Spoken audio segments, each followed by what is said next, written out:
What's up, y'all? Welcome back to the channel.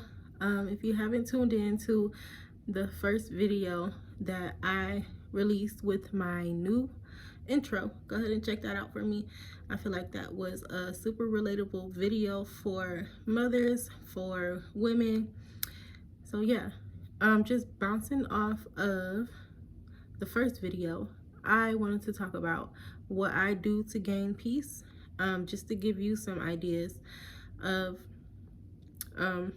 what you should do to gain peace if you don't have any. So the first thing that I do is I started to meditate. So meditating for me looks like me cutting on YouTube and finding something that like recites affirmations over and over again. Now, I did make my own affirmations on my own, but I do listen to affirmations on YouTube that just repeat over and over again things that I feel like that I want in my life or that I want to feel for myself. So they have stuff like that repeats over and over again. You are worthy, you are beautiful, you are this, you are that, you know, just to pour that into you. So I did used to listen to that throughout the night, like when I was asleep. And yeah, I meditate in the morning, I meditate at night sometimes, and throughout the night I have stuff playing just to reprogram my mind out of toxic situations that made me feel less than. Another thing that I started to do was set boundaries. This is a big thing because when you're trying to gain your peace again, you can't be around things that cause you not to have peace, drove you crazy, or that you're trying to get away from. So just setting boundaries like, okay, I know that this causes me to feel this way, so I can't go over here, or I can't mess with this person, or I can't do that, or I can't feed into that energy. So setting those boundaries is really, really important. Yes, it's going to be hard at first. Yes, you might feel guilty at first, but this is all about you. So yeah. Another thing I did to gain peace, and that I still do, of course, all these things I still practice and still do, is to make myself happy immediately.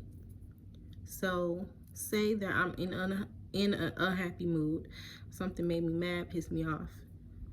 Okay, so now I'm immediately thinking about what is it that's going to make me happy in this moment? What makes me happy? So throughout my past, a lot of times I just would sit and be unhappy with situations and just sit in the unhappiness. Now moving forward with having found my peace and still discovering how to maintain my peace, I just immediately go do whatever is going to make me happy. If ice cream makes me happy, I'm going to go get some ice cream. If I feel like I need to go take a walk, I'm going to the park.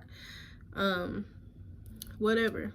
Just go do something to alter your mood, because an unhappy moment should not make an unhappy day. Okay, the next thing I did was I found some podcasts to pour into my spirit. Now, I know feed your spirit is like a commonly used term, which is very true, but I don't listen to everybody. I don't let everybody feed my spirit, because some people are just evil, have evil spirits, and you will never know from what they talk about. So I really look into the people the podcasts that I listen to, just to make sure I have the right people, you know, feeding my spirit, and I'm listening to the right people. So I listen to, it's a lady named Maui. She is on TikTok and she is on Instagram. She does poetry about self-love, self-care, and we're not going to pretend like as mothers we don't go through things separately outside of being a mother. Love lives, careers, family issues, anything. So yeah, I listen to Maui, and I believe her podcast is called Self-Love and Chill, or Self-Care and Chill, on I think it's on anywhere that you can find a podcast, you can find her. So I also, for my autism moms, I have joined like autism groups on Facebook. They have autism groups where you can like vent about your situation amongst a group of people who know what you're dealing with. Also, just going in there and, you know, just being amongst, like I said, a group of people who know what you're going through. You can ask questions, you can just vent in a judgment-free zone, and it's nice. And also, I listened to the Know For Sure podcast with B. Simone and her best friend Megan Brooks. It's so funny because B. Simone's best friend has a son who is autistic, and his name is Caleb, like my son. So I thought that was like super cool. We're super relatable in that way. And they also just talk about a lot of things that will help you think, help you like look at stuff at a different perspective, and know that you're not the only one going through certain things in this world. And the last thing, just trying to find my peace again. I've also found myself trying to focus on elevating just in life. So I searched up, like, I just put like millionaire one day in like a podcast search, and I found Millionaire Mindsets. They have a whole bunch of guests come on who basically explain how they elevated in life. They give resources. A lot of these people I follow on Instagram, and they do Instagram lives sharing some free information, so make sure y'all tap into that. Also, $1 million worth of game, they have a lot of guests on there, and they give some wisdom on different things that you can do to elevate in life, get a bigger bag, you know what I'm saying? Yeah, so make sure y'all tap into those. Okay, so the last thing I did too, and y'all, I have everything written down, so that's why I'm always like looking over, because if I don't have stuff written down, then I just go on and on and on. So the last thing that I do is just pay attention to my emotions. When you lose your peace, it's like you kind of feel like you just lost control of everything, and being a mom is really no room for that, because you have these little ones that you have to help them regulate their emotions, and it's just a big mess if you don't know how to regulate yours and you're trying to help them regulate theirs. So when I do feel like overstimulated, which is a popular term that is used when it comes to autism, but I feel like moms can be overstimulated too. When I do feel overstimulated, I just pay attention to what's going on with me, and I go and I separate myself from the situation, and I just gather myself. Even if it's only for 30 seconds, just taking that time away and being able to gather yourself and your emotions, and then going back to the situation will help a lot. So yeah, if you have ever been in a situation where you lost your peace, or you're in this situation now, maybe you can take some tips from me, from what I do, just to help you out, because being in a place where you don't have any peace is like so harmful for you mentally. Also, having to be a mom on top of not having any peace, child, that is just like so crazy, it'll drive you crazy.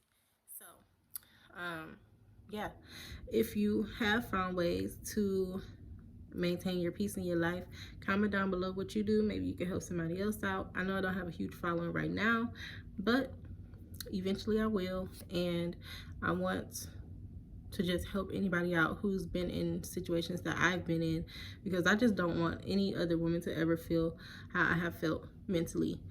Because mentally, trying to like repair yourself while being a mom is like the hardest battle I have ever been through, the hardest battle that a lot of women across this country will ever go through. So, but you could do it, definitely. Anyway, y'all, later on today, I will be going to the Reunion Tower in Dallas. So I'm going to take y'all with me. That's my little date night for myself. As I shared with y'all in the last video, I will be doing little date nights with myself, taking myself to new places, and I'm going to be taking y'all with me. So make sure you like, comment, and subscribe to this channel, y'all. And I'm going to tap in with y'all when I am on my way there. See y'all later. All right, y'all. I just got in the car. Let me unplug this. I don't know if y'all can hear me or not, but I just got in the car, y'all. So I am on my way to the Reunion Tower. I made sure that I got some tickets for the nighttime, because I want to see the lights coming off of the Reunion Tower. It is 7:45 right now, and my ticket is for 8:30. Take about 30 minutes to get there, but hopefully it'll be dark when I get there.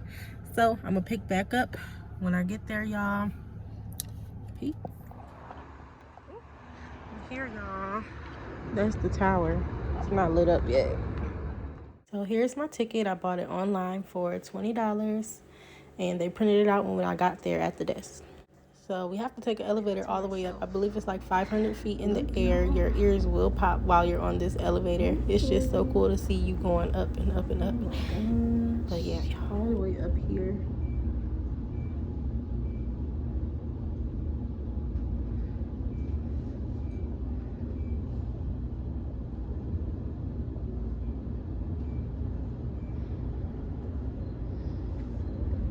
Your ears gonna pop when you're on this elevator.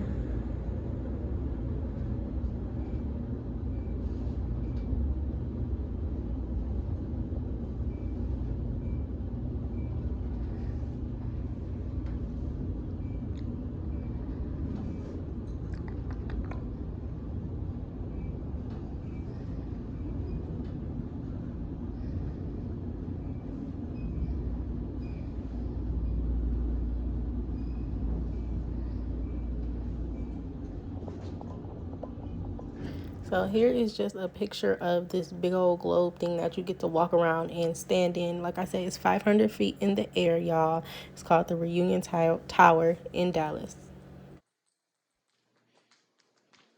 I don't know if it's open on the 1st of July, but if it is, that'll be so dope. I'll have to think about this next year to bring the kids.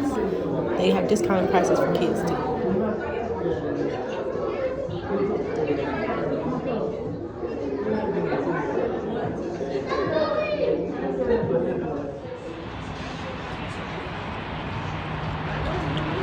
Alright, so I got there and it's still kind of light outside. But here's me, y'all. Hey, hey.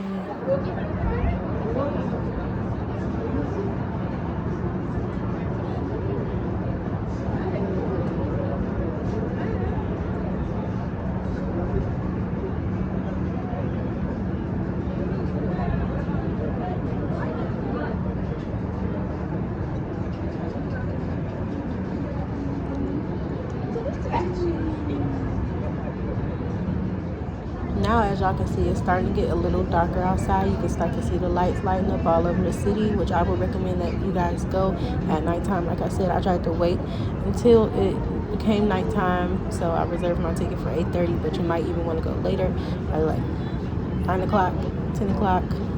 And they didn't have like a time frame that you had to be going off of the tower.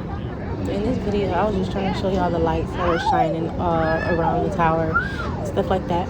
But yeah, y'all, this was a really nice experience. I went alone, but I've seen a lot of couples there. It's a cute idea for a date night, so make sure y'all check it out.